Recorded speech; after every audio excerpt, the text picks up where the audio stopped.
கர்மிகள் என்ன, ஒரு விஷயத்த செய்யறாங்க, அதுக்கு வர பலனை வந்து அவங்க எதிர்பார்க்கறாங்க.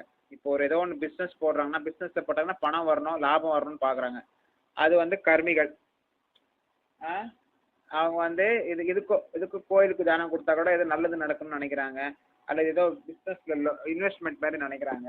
கர்மிகள், கர்மயோகம், பலன் நோக்கி செயல்படுபவர்கள்.